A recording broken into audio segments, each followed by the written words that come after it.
HSTV, inspiring wellness.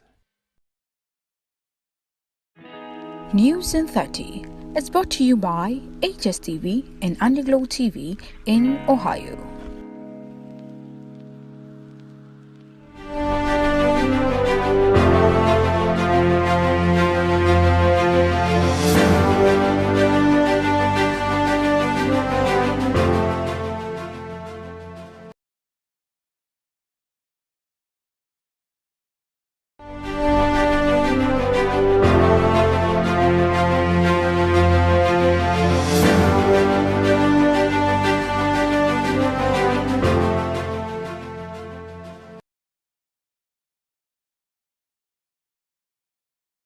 A very good afternoon to you. It is the 5th of April 2024. Welcome to News in 30 right here on HSTV News, where we bring to you some local and international news stories. We're streaming live on all our socials, including YouTube at HSTV Live GH. Do well to like, comment and share. Now on to some headlines for today. Member of Parliament for Asin South, Reverend John Intim Fojo, has challenged religious stereotypes asserting that Ghana will prosper under the leadership of a Muslim president like Dr. Mahamudu Bawumia. John Dramani Mahama, the flag bearer of the National Democratic Congress, has announced plans to dissolve the Ministry of Sanitation and Water Resources due to its perceived ineffectiveness if elected president. Dr. Samuel Donko has revealed that there has been a shortage of pharmacists in the northern region. There's and many more we bring to you in the next 30 minutes. Do stay tuned.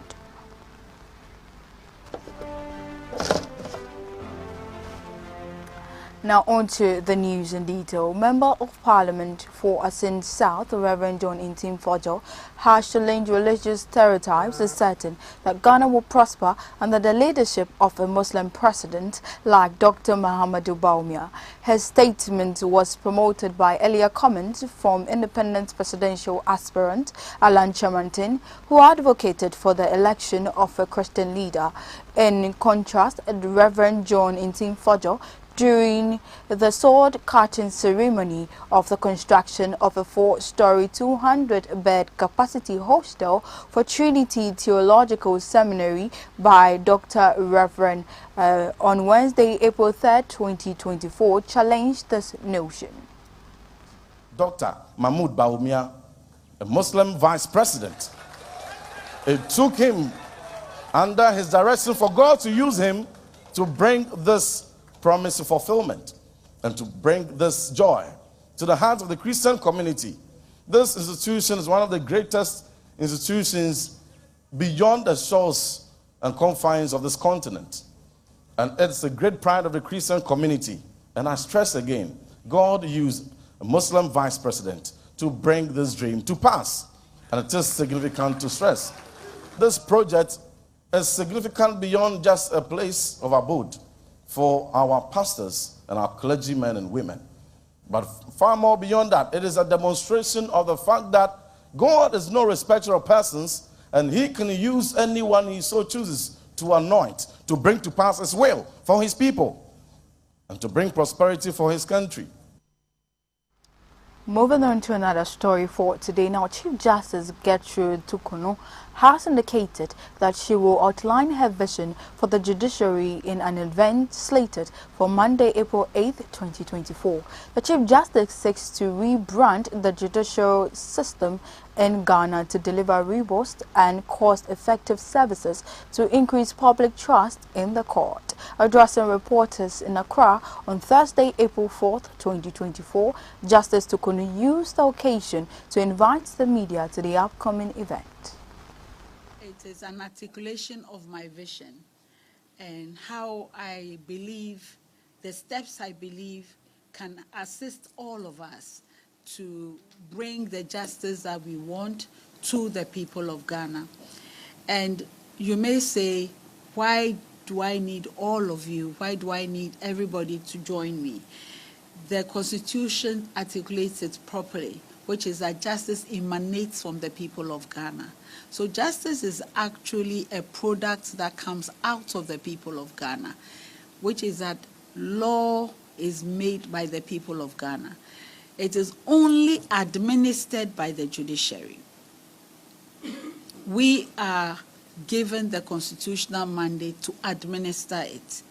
So we are accountable back to you who gave us the law to administer.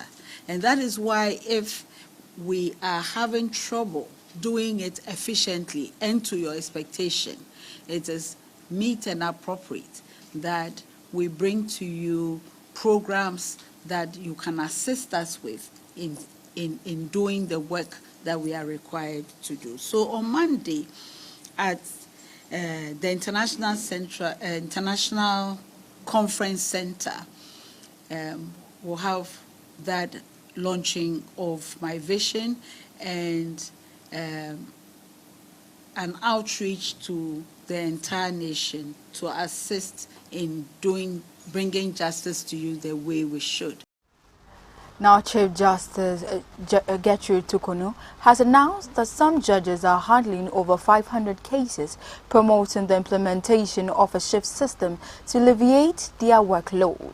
This move aims to ensure timely and efficient delivery of justice. The Chief Justice emphasized the importance of reducing the burden on judges to maintain the quality of judicial decisions. The shift system is accepted to improve the efficiency of the judiciary and provide better access to justice for all citizens here in the country. I've been gathering a lot of data from the courts to show me where there are intense blockages and where there isn't so much work, and have been thinking through how to release the places where there are blockages.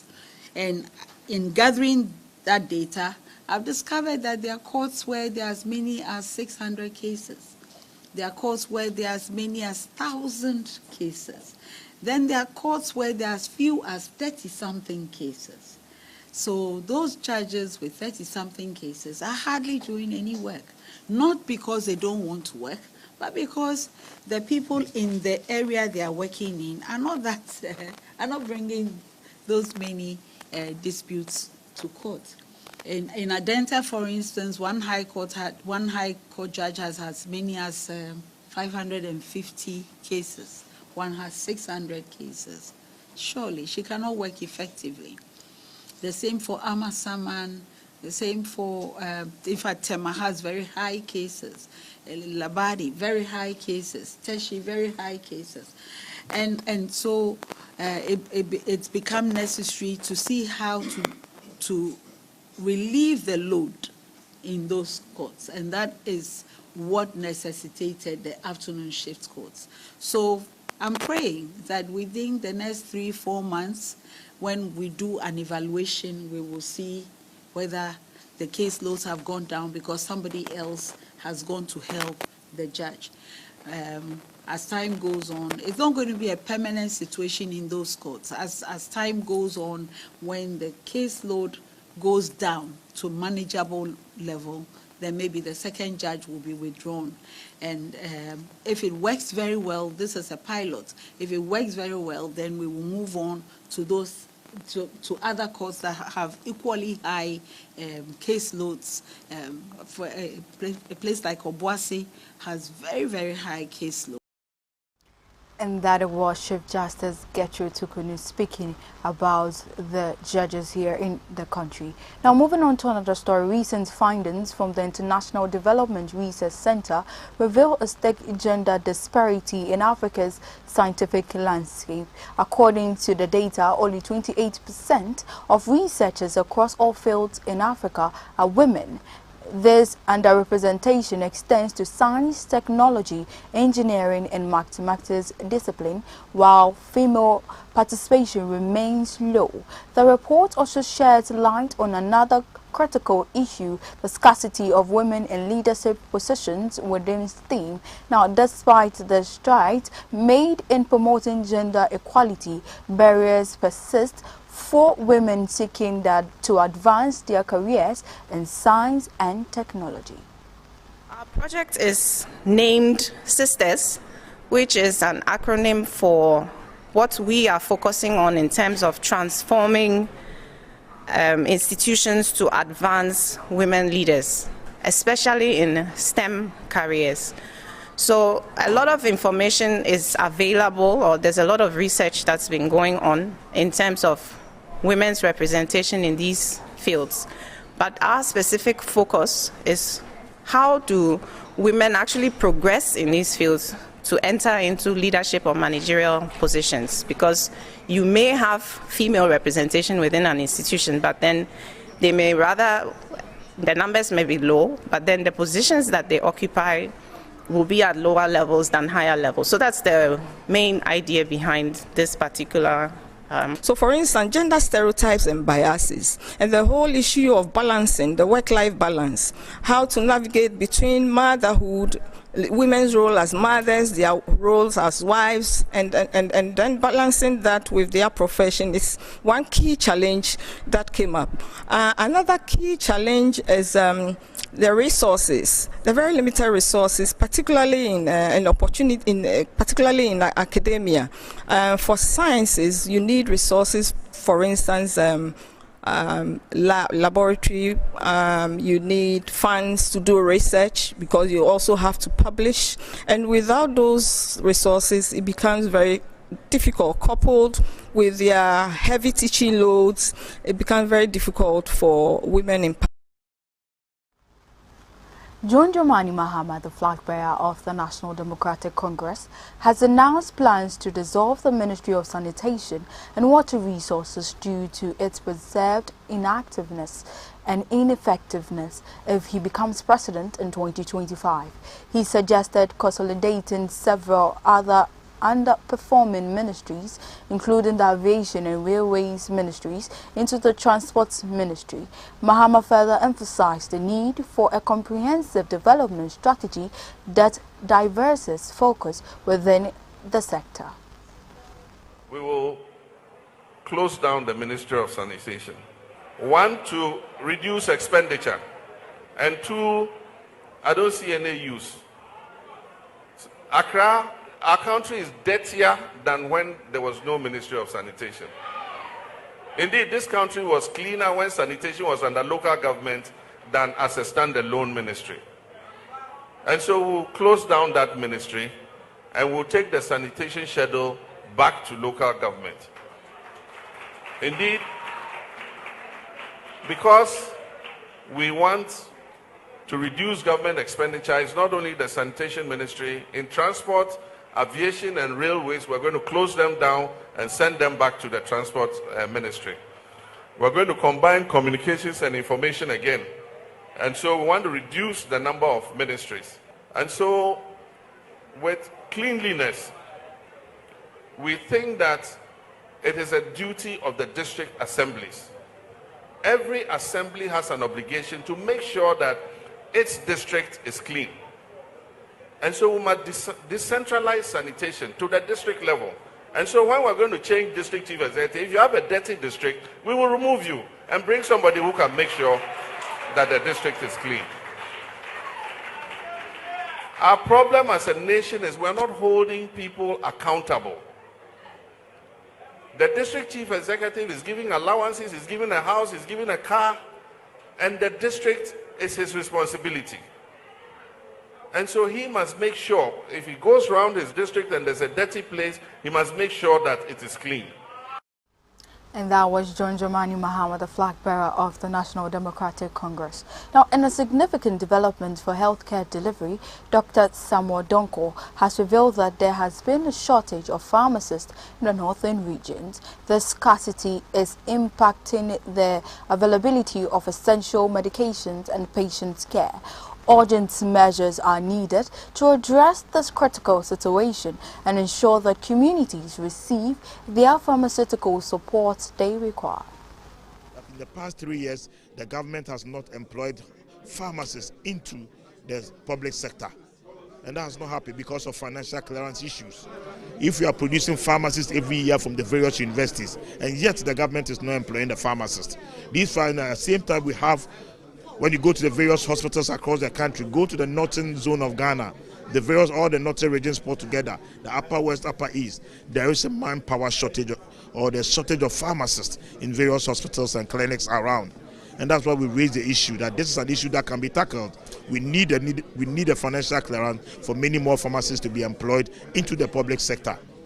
Moving on to another development story, the Hill Cath project aimed at providing medical supplies to the Comfort Anoche Teaching Hospital is facing delays as consignments are stuck at the port due to unpaid duties.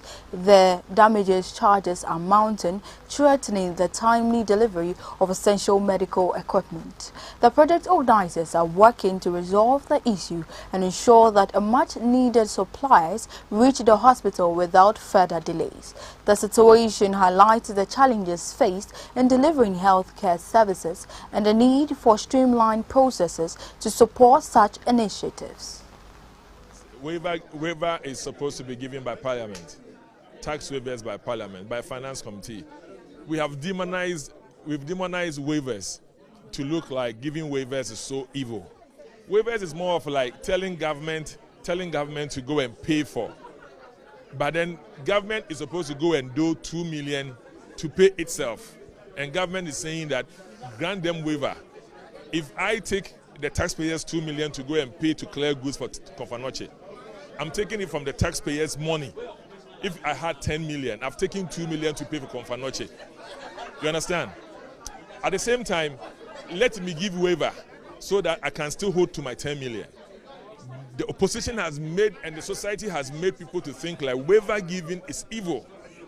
Now, government institutions that must be able to get waiver.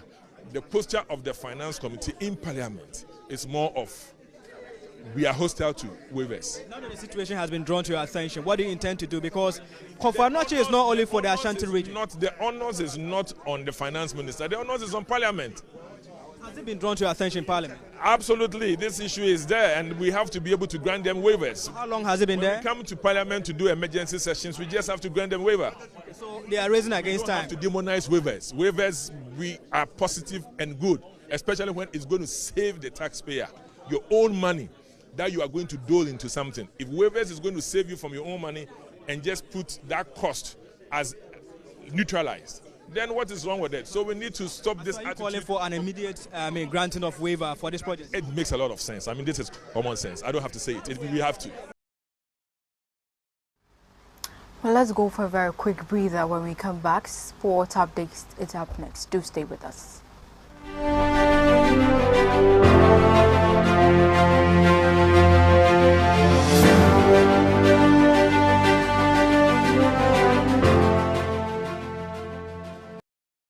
Fellow Ghanaians, I am your humble servant, Mr. Mbox.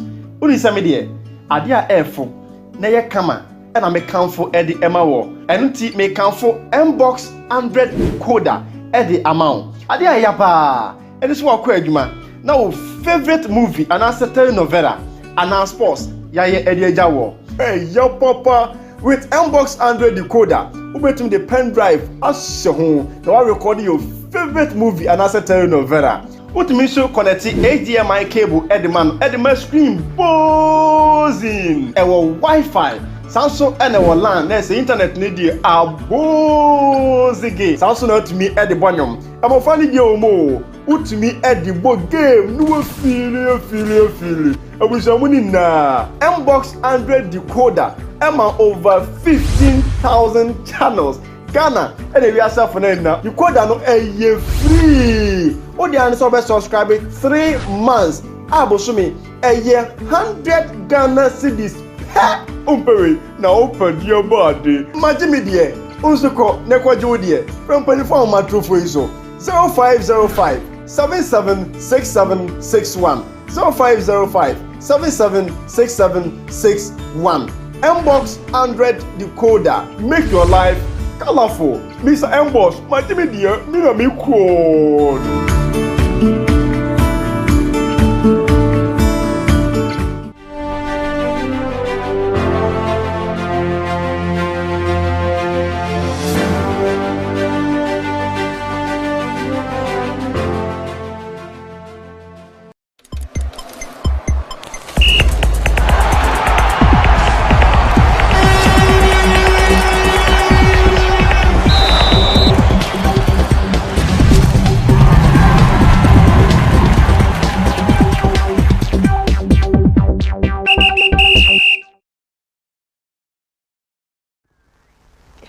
good afternoon, and it's time for sports news right here on News in 30. I am Precious Azuma. Now let's get into the stories for today. The Black Stars of Ghana have dropped to the 68th position in the FIFA rankings for March 2024.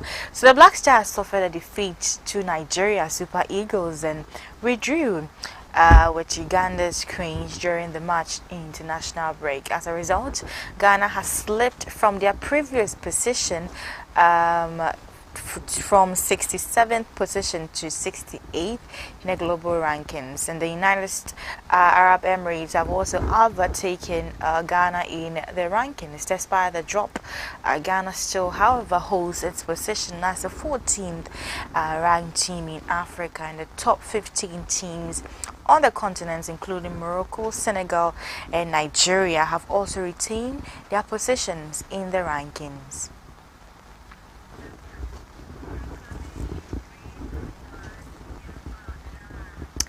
Now let's move on to my next story, and the Ghana Under-17 male national team will play a friendly game against Kotoku Shining Stars, and of which they started earlier today. And currently it looks like they are really preparing so hard for the upcoming season, of which they will be playing very soon.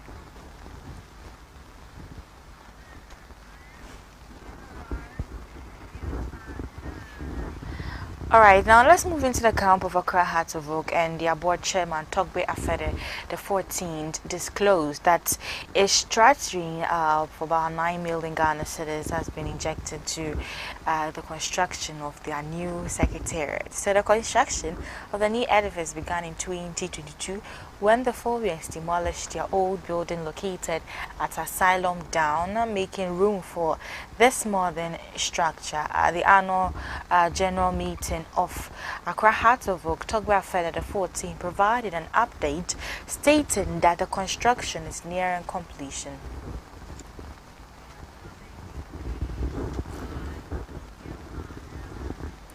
Alright, now let's still stay a bit longer talking about Togbe Afede the 14th, Accra Hearts of Oak's board chairman, and currently he also expressed optimism about the ongoing collaboration known as the Common Valley Club Alliance, and the alliance involves Ghanaian powerhouse Hearts of Oak, Hoffenheim from Germany, and then FC Cincinnati from the Major League Soccer in the USA. However, the primary objective of this partnership is to facilitate player development through training programs and workshops aimed at enhancing technical expertise from the three clubs. Changes between the participating clubs.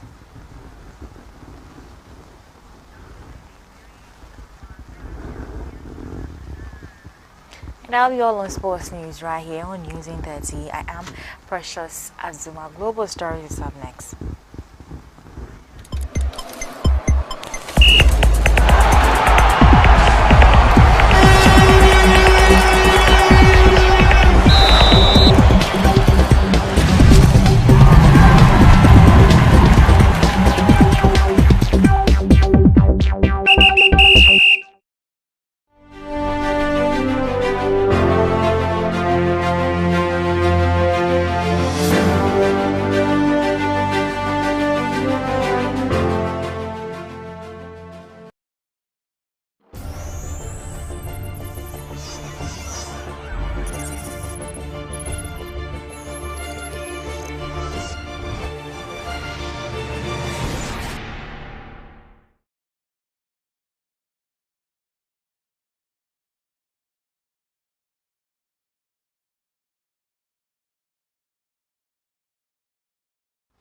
That was Precious Azuma with some sports updates right here in News in 30. Well, moving on to the global front this afternoon, Rick Sleiman, the world's first living recipient of a genetically edited pig kidney transplant, was discharged from the hospital on Wednesday, 2 weeks after his operation, Massachusetts General Hospital said in a statement. In a statement issued by the hospital, Sleiman expressed his sincere pleasure whilst leaving the hospital with one of the cleanest bills of health he has had in a long while. This morning, Rick Sliman, the first living person to receive a generically edited pig kidney, is beginning his new life. These photos were taken moments before he was released from Mass General Hospital yesterday. The 62-year-old is thanking his doctors and nurses. This moment, leaving the hospital today with one of the most cleanest bills of health I've had in a long time. It's one I wished would come for many years. Now it's a reality and one of the happiest moments of my life. We're going to learn a lot with Mr. Slayman. He was brave to go through a procedure where there were so many unknowns. Dr. Leo Riella, who helped perform the 4-hour procedure last month, says Slayman is doing well despite initial complications days after the surgery. What he taught us is that it is possible. Slayman was living with end-stage kidney disease and was on dialysis at the time of his operation. The pioneering transplant is now offering hope to nearly 90,000 other kidney patients currently on dialysis. Hopefully then, bring it to clinical practice, bring to all patients that are on the waiting list that don't have a kidney and may have to wait too long. Well, that will be all for today's news update on News in 30, but before we take a bow, a quick recap of the headlines. Member of Parliament for Asin South, Reverend John Ntimfojo, has expressed religious stereotypes, asserting that Ghana will prosper under the leadership of a Muslim president like Dr. Mahamudu Bawumia. John Dramani Mahama, the flag bearer of the National Democratic Congress, has announced plans to dissolve the Ministry of Sanitation and Water Resources due to its perceived ineffectiveness if elected President of the Republic of Ghana. Dr. Samuel Donko has revealed that there has been a shortage of pharmacists in the northern regions.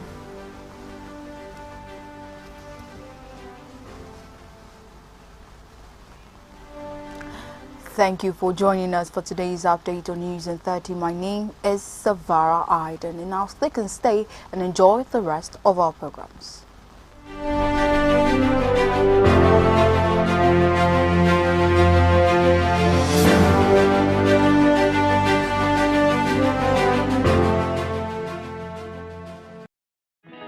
News in 30 is brought to you by HSTV and Underglow TV in Ohio.